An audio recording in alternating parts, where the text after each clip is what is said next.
প্রিয় দর্শক, আসসালামু আলাইকুম রহমতুল্লাহ। একটি বড় লরি নিয়ন্ত্রণ হারিয়ে বসতঘর ও গ্যারেজে ঢুকে পড়েছে। প্রতিবেদনে মোহাম্মদ শাহাবুদ্দিন, প্রজন্ম টিভি।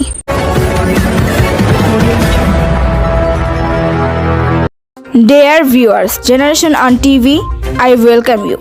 নোয়াখালী জেলার সোনাইমুড়ি উপজেলা ৭ নং বজরা ইউনিয়নের বজরা দিগিরজান নামক স্থানে হাইওয়ে রোডের পাশে অদ্য ভোর ৪:৩০ সময় চট্টগ্রাম থেকে ছেড়ে আসা একটি বড় কার্গো ট্রাক দুর্ঘটনার কবলিত হয়ে ইসমাইল হোসেন নামক এক লোকের বসতঘরে ঢুকে পড়ে।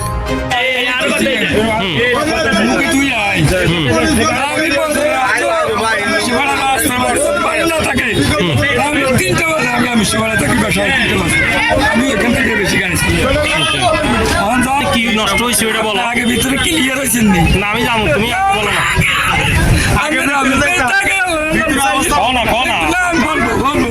আপনাকে দেখিয়েছেন একটু সিএনজি কয়টা টোটাল? তিনটা না? সিএনজি হলো 5টা, অটো হলো 3টা। এর ভিতরে ক্ষতিগ্রস্ত অটো মোটামুটি, আর সিএনজি 2টার মধ্যে দুইটা মোটামুটি। সেই এখানে বলছি যে আপনি একটু দেখেন, আপনি দেখছি।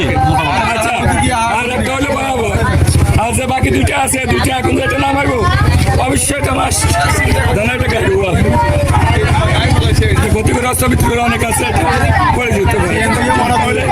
এটা 3টা হলো বয়া বয়া, 2টা প্যাকেট শেষ, আর একটা বয়া বয়া, 2টা আছে।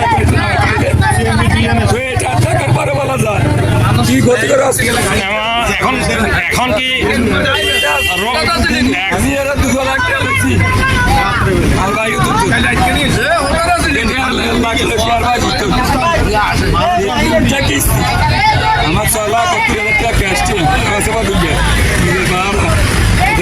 তাতে বন্যার কারণে ওই ঘরে থাকা 2টি ব্যাটারি চালিত অটোরিকশা ও 3টি সিএনজি অটোরিকশা ধুমকে মুচড়ে যায় ও তার বসতঘরটি সম্পূর্ণ ব্যবহার অনুযোগী হয়ে পড়ে।